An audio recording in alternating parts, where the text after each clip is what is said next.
닭띠분들이 안방을 어떻게 꾸며야 부자가 될 수 있는지 지금부터 알려드리도록 하겠습니다.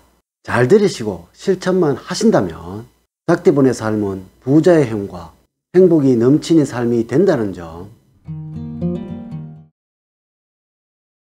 여러분 안녕하세요. 소강박원호입니다.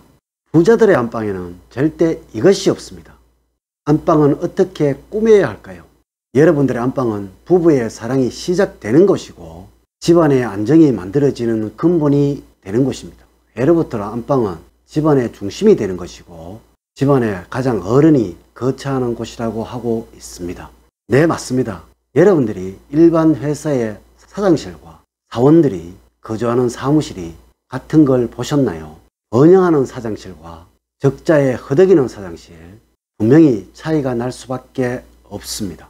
분명 안방 역시 그렇습니다. 부자들의 안방, 그렇지 못한 분들의 안방은 분명히 차이가 납니다. 그 집안에 돈이 들어오지 못하도록 하는 물건이 가득 차 있다라는 것입니다. 이것 치워야 합니다. 그래야 돈이 들어오고 번영과 성취가 이루어집니다. 안방이라고 하면 보통 분들이 침대만 신경을 쓰시던데요. 그런데 침대 역시 안방에 소품에 지나지 않는다는 것을 여러분들 모르셨죠? 안방은 먼저 위험이 있어야 합니다. 그리고 안락하고 편안해야 하고요. 누구나 이곳에 들어오면 안정감이 있어야 된다는 것입니다. 왜냐고요? 집안의 중심이니까 그러합니다. 회사로 말하면 사장실과 회장실이라고 할 수가 있겠네요. 그런데 반드시 이곳에 있어야 하는 것이 있습니다. 하지만 절대 없어야 하는 것도 있다라는 것입니다. 자, 오늘은 부자가 되기 위해서는 반드시 안방에 있어서는 안 되는 거 알려드리도록 하겠습니다. 첫 번째로 먼저 침구의 색상입니다. 침대가 있는 집이든 침대가 없는 집이든 마찬가지라고 할 수가 있겠네요. 일반적으로 보통 사람들이 침대의 머리 방향에 대해서 말씀을 많이 하시던데요. 이는 과거에 외벽이 두텁지 못하고 외풍이 많을 때 하던 말이고요. 현대의 풍수학에는 맞지 않는다는 거 꼭 아셔야 합니다. 침대는 단순하지만 품위가 있어야 합니다. 그리고 안락해야 합니다. 절대 청색이나 차가운 색은 피해야 합니다. 잠을 잔다는 것은 어머니의 품속처럼 포근해야 하는 것입니다. 또한 안방은 집안의 중심이 되어야 하는 곳입니다. 하여 사주학에서는 토호행에 비유하고 있습니다. 하지만 잠을 자고 휴식을 취하는 곳은 마무리를 말하는 곳이라서 수호행의 영역이기도 합니다. 그래서 토호행과 수호행의 연결을 원활하게 만들어주기 위해서 색상은 흰색이 가장 좋다라고 할 수가 있겠네요. 모행을 의미하는 청색 계열은 반드시 피해야 하는 것입니다. 가능하면 침구는 가볍고 두터운 것이 좋으며 단순하고 화려하지 않는 것이 좋다라는 것입니다. 두 번째로는 잠을 자는 방향입니다. 이것은 침대가 있든 없든 마찬가지가 되겠네요. 침대는 잠을 자기 위한 하나의 소품이라는 것입니다.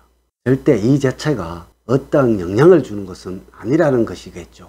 항상 머리는 동쪽이나 남쪽으로 두고 주무시는 것이 좋고 가능하면 북쪽으로는 피하라는 것입니다.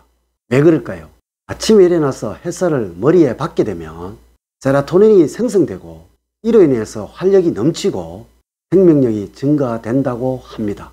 이는 우울증 예방에도 가장 좋다라고 하네요. 성격에도 밝은 성격으로 만들어주는데 도움이 되겠죠. 과학적으로 공기의 흐름상 먼지가 가장 많이 쌓이는 방향이 서쪽과 북쪽이라고 하네요. 당연히 이렇게 주무셔야 여러분들 건강에 좋겠죠. 여러분들이 건강하셔야만 활동력과 생명력에 큰 도움이 된다는 것입니다. 세 번째로 안방에는 차갑거나 날카로운 물건이 있어서는 안 됩니다. 심리학에서도 날카로운 물건을 자주 보게 되면 안정감이 떨어지고 불안감이 높아진다고 합니다. 하여 우리 조상님들도 안방에는 쇠붙이가 있어서는 좋지 않다라고 말씀을 하셨고요. 여유로움을 해하는 물건을 안방에 두지 않았다라는 것입니다. 안방은 무조건 휴식을 취해야 하는 공간입니다. 일과 관계되는 것, 심리적 안정을 해야 하는 것, 이런 물건들은 안방에 있어서는 안 된다는 것입니다. 만약에 철제로 된 가구가 있다면 겉에 다른 무늬를 입히던가 치우도록 하셔야 합니다. 잠은 아주 생각 없이 푹 자도록 하는 것이 최고가 된다는 것입니다. 우리 인간은 자신이 가지고 있는 뇌의 10%를 사용을 한다고 합니다. 나머지 90%는 무의식이 지배를 한다고 하네요. 물론 자신도 모르게 말이죠. 여러분이 하는 행동 90%는 여러분들이 모르는 상태에서 만들어지게 된다는 것입니다. 이 무의식은 절대 의식으로 만들어낼 수 있는 것이 아닙니다. 그냥 단순히 무의식이 좋은 방향으로 흐르도록 만들어야 하는 것입니다. 닭띠분들이 무의식적으로 느끼는 것, 생각하는 것, 성공으로 만들어내는 것, 이것이 최고라는 이야기입니다. 하여 풍수학에는 학문이 존재하는 것입니다. 오늘 닭띠분들이 어떻게 하면 부자가 되는지, 부자가 되는 안방을 어떻게 꾸며야 하는지 제가 드리는 말씀만 꼭 명심을 하신다면 닭띠분들 부자의 삶으로 살아가게 될 거예요. 늘 사랑과 행복이 넘치는 삶 만들어 가세요. 닭띠 여러분들 화이팅입니다. 오늘 긴 시간 시청해 주셔서 감사합니다. 감사합니다.